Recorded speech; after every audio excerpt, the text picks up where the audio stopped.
Seth విజ్ఞానం volume 1 mind power. ఈ పుస్తకాన్ని ఆంగ్లంలో రచించినది జేన్ రాబర్ట్స్. దీనిని తెలుగులో అనువాదం చేసిన వారు వివి రమణ గారు. ఈ 18వ భాగంలో 1వ అధ్యాయమైన భౌతిక వాస్తవం ఫిజికల్ రియాలిటీ కంటిన్యూ చేద్దాం. మీ అస్తవ్యస్త విధానాల వల్ల జైలు నుండి విడుదలైన ఖైదీ సామాజికంగా మరంత కీడు తలపెడతాడు. అతనిలో మానసికంగా, ఆధ్యాత్మికంగా పరివర్తన తీసుకురావడానికి బాహ్య ప్రపంచాలతో సంబంధాలను త్రెంచేసి జైళ్లల్లో బందీగా చేయడం సరైన విధానం కాదు. ఖైదీలు, జైలు వార్డెన్లు ఇద్దరు హింసాపూరితమైన ధోరణిని కలిగి ఉంటున్నారు. ఈ ఖైదీలను హింసించి, దండించి, బాధ పెట్టడం ద్వారా వాళ్లలో సత్ప్రవర్తన వస్తుంది అని వార్డెన్ భావిస్తుంటాడు. ఖైదీలు కూడా ఇతరుల పట్ల హింసాత్మక ధోరణినే ప్రవర్తిస్తుంటారు. హింసను, ద్వేషాన్ని అటు ఖైదీలు, ఇటు జైలు వార్డెన్లు ఆశ్రయిస్తున్నారే కాని సహజమైన పద్ధతిలో సంఘంతో సంబంధాన్ని కొనసాగిస్తూ చైతన్యపరంగా, ఆధ్యాత్మిక పరంగా, మానసికంగా మనిషిలో మార్పు తీసుకురావచ్చుననే సత్యాన్ని విస్మరిస్తున్నారు. నార్మల్ లైఫ్ కు దూరంగా ఉంచి దండనల ద్వారా, శిక్షల ద్వారా మనిషిలో ప్రవర్తన మరి సత్ప్రవర్తన తీసుకురాలేరన్న నిజాన్ని మీరు తెలుసుకోవాల్సి ఉంది. చెడుని చెడుతో శుద్ధి చేయలేరు, బురదను బురదతో శుద్ధి చేయలేరు. హింసను, ద్వేషాన్ని నిర్మలమైన ప్రేమ ద్వారా, అచంచలమైన విశ్వాసం ద్వారా నిర్మూలించవచ్చు.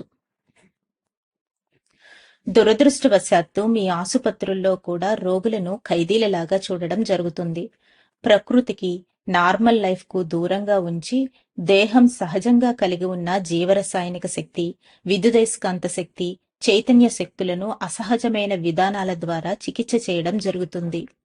శిశువులకు జన్మనివ్వడం ప్రతి స్త్రీకి చాలా సహజమైన, అద్భుతమైన ప్రక్రియ. కానీ మీ వైద్య విధానం అందుకు భిన్నంగా అసలు శిశుజననము అనే ప్రక్రియను చాలా సంక్లిష్టమైనదిగా భావించి ట్రీట్మెంట్ ఇవ్వడం జరుగుతుంది. గర్భిణీ స్త్రీలందరినీ ఒక వార్డులో, హృద్రోగులందరినీ ఇంకొక వార్డులో, క్యాన్సర్ రోగులందరినీ మరొక వార్డులో మందలుగా కుక్కేసి ట్రీట్మెంట్ ఇస్తున్నారు. అసలు రోగులంటేనే మహాపాపం చేసిన వాళ్ళులాగా ట్రీట్ చేయబడుతున్నారు. శిశు జననము అనే ప్రక్రియ ఎంత సహజంగా జరగాలో మీ డాక్టర్లకు తెలియడం లేదు. గర్భిణీ స్త్రీలకు శిశుజననం చాలా కష్టతరమైనదని, సర్జరీ తప్పనిసరి అవుతుందని ముందుగానే హిప్నటైజ్ చేస్తారు.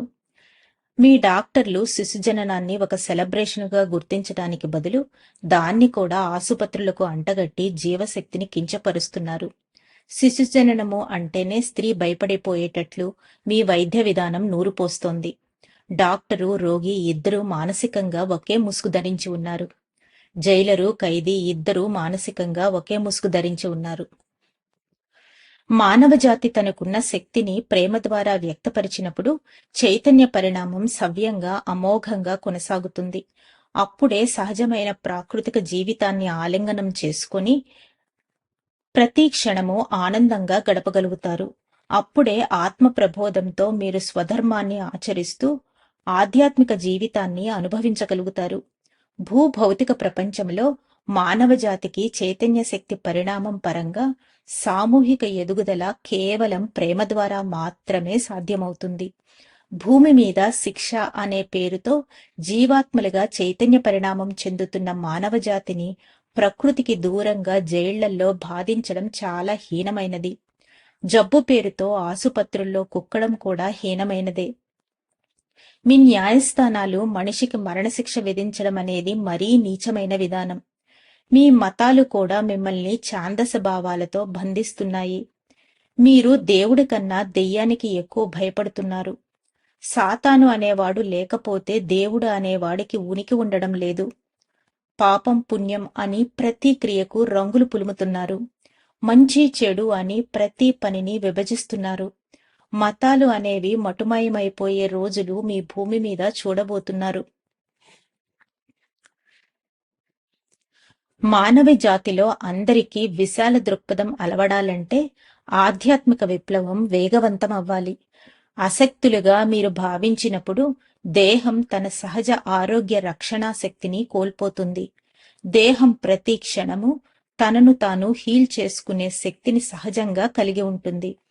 ప్రతి మనిషి తన జీవితాన్ని పరమార్థంగా భావించాలి. అప్పుడే ఇతర జీవాత్మల ఎదుగుదలను కూడా పరమార్థంగా భావించగలుగుతాడు. మీ ఆత్మ మూల చైతన్యం అనే దివ్యాత్మ నుండి ఒక అంశాత్మగా వెలువడి చైతన్య పరిణామం చెందుతుంది. ఆత్మ భూమి మీద తన లక్ష్యం, పరమార్థం సంపూర్ణంగా నెరవేర్చుకునేంత వరకు భూమి మీద మరియు సమాంతర లోకాలలో జన్మ తీసుకుంటూ చైతన్య పరిణామం చెందుతుంటుంది. భౌతిక పదార్థంతో సంయోగం చెందిన చైతన్య శక్తి యొక్క డైనమిక్స్ పూర్తిగా అర్థమయ్యేంత వరకు భూమి భూమి స్థాయి ఫ్రీక్వెన్సీ గల సమాంతర లోకాలలో ప్రతి ఆత్మకు పునరపి జననం, పునరపి మరణం తప్పనిసరిగా ఉంటుంది. భూమి మీద ఎలక్ట్రాన్లతో సహా ప్రతి దాంట్లో చైతన్య శక్తి నిండి ఉంది. మీ శాస్త్రజ్ఞులు పసిగట్టలేని అతి సూక్ష్మమైన కణాలలో కూడా చైతన్య శక్తి నిండి ఉంది. ఆధ్యాత్మిక జీవితము, భౌతిక జీవితము రెండూ సంయోగం చెంది జీవితానుభవాలను కలుగజేసినప్పుడు జీవితం ఆనందమయమవుతుంది. మిమ్మల్ని భయభ్రాంతులకు గురిచేసి మీ జీవితాన్ని అయోమయానికి, అస్పష్టతకు గురిచేసే శక్తి ఈ విశ్వంలో ఎక్కడా లేదు. జీవితానికి అర్థము, లక్ష్యము అనేవి లేవని మీరు భావించినప్పుడు మీ దేహం నిస్తేజమై బలహీనపడుతుంది. అప్పుడు వ్యాధులనేవి సంక్రమిస్తాయి. దేహానికి వ్యాధులు సంక్రమించకూడదని నియమాలేమీ లేవు. కొన్నిసార్లు దేహం తనలో తాను సర్దుబాట్లు చేసుకోవడానికి కొన్ని వ్యాధులను సంక్రమింపచేసుకుని నయం చేసుకుంటుంది. జ్వరం అలాంటిదే. జ్వరం ద్వారా మీ ఆరోగ్యం మెరుగుపరచబడుతుంది. మృత్యువును మీరు ఆహ్వానిస్తే తప్ప జ్వరం వల్ల చనిపోవడం అనేది తటస్థించదు. దేహంలోని వైరస్లు మీ సంకల్ప శక్తిని అధిగమించి ప్రభావితం చేయలేవు. ప్రకృతి కూడా మీ ఆరోగ్యాన్ని కాపాడడంలో తన వంతు పాత్రను పోషిస్తుంది. ప్రకృతి మీ ఆరోగ్యాన్ని సంరక్షించడం ద్వారా తన ఆరోగ్యాన్ని మెరుగుపరుచుకుంటుంది. జీవజాతుల ఆరోగ్యము క్షేమకరంగా ఉన్నప్పుడే భూమి అనే దేహం కూడా ఆరోగ్యంగా ఉంటుంది. 3 డైమెన్షనల్ తలంలో సృష్టించబడుతున్న అన్నింటి యొక్క మూలం అంతర్ప్రపంచంలోనే ఉంది. చైతన్య శక్తి నుండి శక్తి, కాన్షియస్నెస్ టు ఎనర్జీ, మరి శక్తి నుండి భౌతిక పదార్థానికి అంటే ఎనర్జీ టు ఫిజికల్ మ్యాటర్ మారే ప్రక్రియలో విద్యుదయస్కాంత శక్తి కణాలు అత్యంత శక్తి స్థాయి గల హై ఫ్రీక్వెన్సీ నుండి 3 డైమెన్షనల్ తలంలో సమానమైన ఫ్రీక్వెన్సీలోనికి పదార్థ స్వరూపంలోనికి కాంతి వేగం కంటే ఎన్నో రెట్ల వేగంతో అపత్వరణం అంటే డిసలరేషన్ చెందించబడి మార్చబడుతుంది. ఈ పదార్థంగా మారే ప్రక్రియలో చైతన్య శక్తి కణాలు విద్యుదయస్కాంత శక్తి కణాలుగా మార్చబడతాయి. ఈ విద్యుదయస్కాంత కణాలు తిరిగి భౌతిక పదార్థంగా మార్చబడతాయి. భౌతిక సంఘటనలు భౌతిక వస్తువులు భౌతిక వాతావరణం అన్ని భౌతిక పదార్థంతో ముడిపడి ఉన్నాయి. అంతర్ప్రపంచం యొక్క డైనమిక్స్ గురించి మరింత వివరంగా తర్వాత పుస్తకంలో వివరిస్తాను. మీరిదివరకు బాహ్య ప్రపంచానికి సంబంధించిన జ్ఞానం వైపే మొగ్గు చూపుతూ వస్తున్నారు. సైన్సు, టెక్నాలజీ వస్తు సంపద, ధన సంపద మాత్రమే పురోగతి అనుకుంటున్నారు. భూభౌతిక వాతావరణం కలిగిన చైతన్య శక్తిని, భూమి మరియు జీవజాతుల చైతన్య శక్తిని, ఆత్మ తాను స్వప్నావస్థలో పొందుతున్న జ్ఞానాన్ని, ఆధ్యాత్మిక శాస్త్రాన్ని విస్మరిస్తున్నారు. అంతెందుకు, భౌతిక రూపం దాల్చిన మీ దేహం గురించే మీకింకా తెలియదు.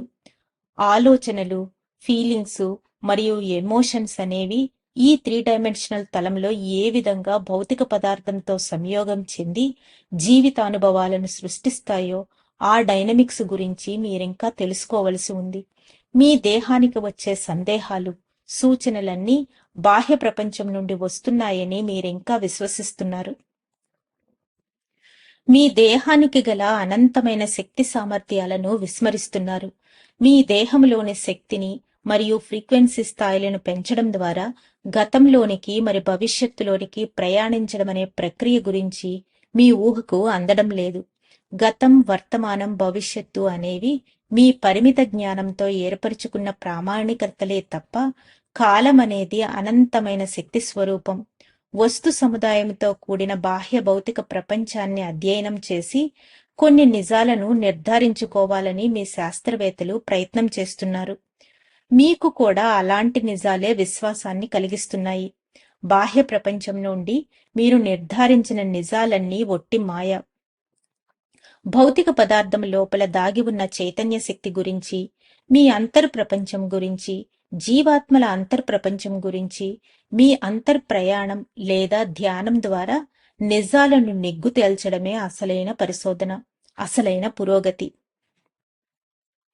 మీరు బాహ్య ప్రపంచం నుండి పొందుతున్న సైన్సు, టెక్నాలజీ, వైద్య శాస్త్రం మరి ఇతర విద్యలన్నీ మీకు జ్ఞానాన్ని ఇస్తున్నాయని మీరు నమ్ముతున్నారు. వాస్తవానికి అది జ్ఞానం కానే కాదు. సముద్రపు అలలను మాత్రమే చూచి అది జ్ఞానం అనుకుంటే పొరపాటే. సముద్రపు అలలతో పాటు సముద్రాన్ని మొత్తం పరిశోధించినప్పుడే మీకు అసలైన జ్ఞానం లభిస్తుంది.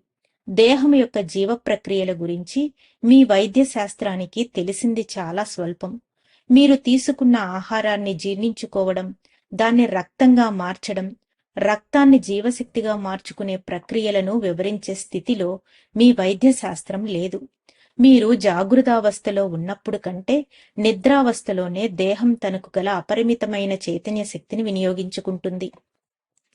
భూమి మీద మానవ జాతి వ్యక్తిగతంగా మరి సమిష్టిగా తన వాస్తవాన్ని తానే సృష్టించుకుంటుంది. ఈ భూప్రపంచంలో చోటు చేసుకునే భౌతిక సంఘటనలు, భౌతిక వాతావరణం, మానవ జాతి మరియు ఇతర జీవజాతుల ఆకాంక్షలు, సంకల్పాలు, డ్రీమ్స్ కు అనుగుణంగా సృష్టించబడుతున్నాయి. వాటిని సృష్టించడంలో మానవ జాతి ఎక్కువ పాత్ర పోషిస్తుంది. మీ జీవితంలో ఎదురయ్యే సర్వ పరిస్థితులకు మీరే కారణం. విధి, దైవ నిర్ణయం ఎంత మాత్రమూ కానే కావు. మీ జీవితంలో ఎదురయ్యే పరాజయాలు, విజయాలు, పరాభవాలు, గౌరవాలు, కష్టసుఖాలు అన్నింటికీ మీరే బాధ్యులు. వాటిని మీరే సృష్టించుకుంటున్నారు. వాటికి ఇతర మానవులు కాని, ఇతర జీవజాతులు గాని నిందార్హులు కానే కారని విషయం మీరు గ్రహించాలి. మీ వాస్తవం ఒక్క భూమి మీదే కాకుండా అన్ని లోకాలకు వర్తిస్తుంది.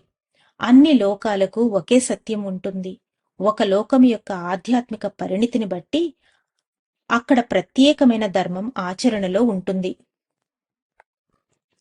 ఈ జీవితంలో ఎదురయ్యే జీవితానుభవాలకు, సవాళ్లకు మీరే బాధ్యత వహిస్తూ మీ ఇష్ట ప్రకారమే నడుచుకుంటే అది ధర్మబద్ధమైన జీవితం అవుతుంది. ఇతరుల ఆకాంక్షలకు, వాళ్లు పెట్టే ప్రలోభాలకు, వాళ్ల మెప్పు కోసం ఆచరించే కర్మలన్నీ మీకు సమస్యలను, దుఃఖాన్ని కలుగజేస్తాయి. దానివల్ల మీకు ఆధ్యాత్మిక పురోగతి ఉండదు. అనంత శక్తియుక్తులు మీ అంతర్ప్రపంచంలోనే ఉన్నాయి. మీ అంతర్ప్రపంచం నుండి గైడెన్స్ తీసుకోండి. మీ అంతర్ సందేశాలు మిమ్మల్ని తప్పుదోవ పట్టించవు. దేనికి భయపడకండి. ఈ విశ్వంలో ఏ శక్తి మిమ్మల్ని భయభ్రాంతులకు గురి చేయదు. మీ అంతర్ప్రపంచమే మీ దైవం. మీ మతాలు బోధిస్తున్నట్లు స్వర్గం, నరకం అనేవి ఎక్కడా లేవు. మరణం తరువాత ఇంకొక లోకాన్ని చేరతారు. అక్కడ ఆధ్యాత్మిక శాస్త్రాన్ని అభ్యసిస్తారు. మీ పరిమిత జ్ఞానంతో, పరిమిత అనుభవాలతో, మూర్ఖ విశ్వాసాలతో మిమ్మల్ని మీరు శిక్షించుకుంటున్నారు తప్ప మిమ్మల్ని శిక్షించేవాడెవ్వరూ ఈ విశ్వంలో లేడు. ఆత్మ యొక్క అన్ని ధర్మాలను వ్యాకోచం చెందించి విస్తరింప చేసుకోవటానికే మీరు ఈ భూమి మీద జన్మ తీసుకోవడం జరిగింది. భూప్రపంచంలో అన్ని జీవాత్మలు తమ సహజ ప్రవృత్తిలో చైతన్య పరిణామం చెందడానికి జన్మలు తీసుకున్నాయి. భౌతిక వాస్తవాన్ని ఆస్వాదిస్తూ ఆత్మశక్తి యొక్క ధర్మాలను విస్తరించుకోవడం కోసం ఏ కాలంలో పుట్టాలో, ఏ దేశంలో పుట్టాలో, ఏ పరిస్థితుల్లో పుట్టాలో అన్నీ ముందుగా డిజైన్ చేసుకుని జన్మలు తీసుకుంటున్నారు. చైతన్య పరిణామం చెందడం కోసం ఒక మహదాశయాన్ని ఎంపిక చేసుకుని ఈ భూమి మీద జన్మ తీసుకున్నారు. దానిని నెరవేర్చడం కోసం విభిన్నమైన భౌతిక సంఘటనలను సృష్టించుకుంటున్నారు. ఏవి సరియైన సంకల్పాలు, ఏవి కావు, సరియైన భౌతిక సంఘటనలను ఎంపిక చేసుకోవడం ఎలా, సరైన ఆలోచనలను ఉత్పన్నం చేయడం ఎలా, సరైన నిర్ణయాలు తీసుకోవడం ఎలా, జీవితంలో సరైన దృక్పథం ఏమిటి, ఇలాంటి ఎన్నో ప్రశ్నలు మిమ్మల్ని వెంటాడుతుంటాయి. ఆధ్యాత్మిక పరిణితి, మనోవికాసం పెరిగే కొలది సరైన సంకల్పాలను, సరైన దృక్పథాలను, సరైన ఆలోచనలను ఎంచుకునే సామర్థ్యం పెరుగుతుంది. ఆధ్యాత్మిక పరిణితి లేకపోవడం వల్ల మీలో విశాల దృక్పథం కొరవడుతుంది. మీ యొక్క సహజ ప్రవృత్తి, మీ స్వభావానికి అనుగుణంగా భౌతిక సంఘటనలు మీ వైపు ఆకర్షించబడుతుంటాయి. ఎటువంటి భౌతిక సంఘటనలను ఎంచుకోవాలో మీ సహజావబోధన ద్వారా మీకు అందించబడుతుంది. మీ అభిష్టాలకు, ఆకాంక్షలకు, వాంఛలకు, సంకల్పాలకు అనుగుణంగా భౌతిక సంఘటనలు సునాయాసంగా, అప్రయత్నంగా మీ జీవితంలోనికి ప్రవేశిస్తున్నాయి. ఆధ్యాత్మికంగా సరైన అవగాహన లోపించడం వల్ల అపసవ్య భౌతిక సంఘటనలను ఆకర్షించి మీ జీవితాన్ని బాధామయం చేసుకుంటున్నారు. మీకిదివరకు మతబోధకులు చెప్పిన పరిమిత జ్ఞానాన్ని, కాలం దూరంనకు సంబంధించిన కాన్సెప్ట్లను, తర్కం విశ్లేషణపై ఆధారపడిన ఇంటెలిజెన్స్ ను పక్కన పెట్టి మీ జీవన విధానంలో ఒక నూతన ఒరవడిని ప్రవేశపెట్టండి. పాత చింతకాయ పచ్చళ్లాంటి అలవాట్లకు స్వస్తి చెప్పి సర్వ సమర్థతలు మీ అంతర్ప్రపంచంలో దాగి ఉన్నాయనే సత్యాన్ని మరువకండి. భూమి మీద మానవులందరూ సమస్త జీవజాతులతో సఖ్యతతో మెలుగుతూ సహాయ సహకారాలు అందిస్తూ విస్తారమైన జీవ కారుణ్యంతో మైత్రితో చైతన్య వికాసం చెందెదురుగాక. సకల ప్రాణికోటి పట్ల అనురక్తి కలిగి ఉందురుగాక. మానవ సహజ దివ్యత్వం పట్ల విశ్వాసాన్ని కలిగి ఉందురుగాక. ధన్యవాదాలు మాస్టర్స్. ఈ రోజుతో 1వ అధ్యాయమైన భౌతిక వాస్తవం, ఫిజికల్ రియాలిటీ పూర్తయింది. రేపటి నుంచి 19వ భాగము 2వ అధ్యాయమైన మనోశక్తి, మైండ్ పవర్ గురించి తెలుసుకుందాం.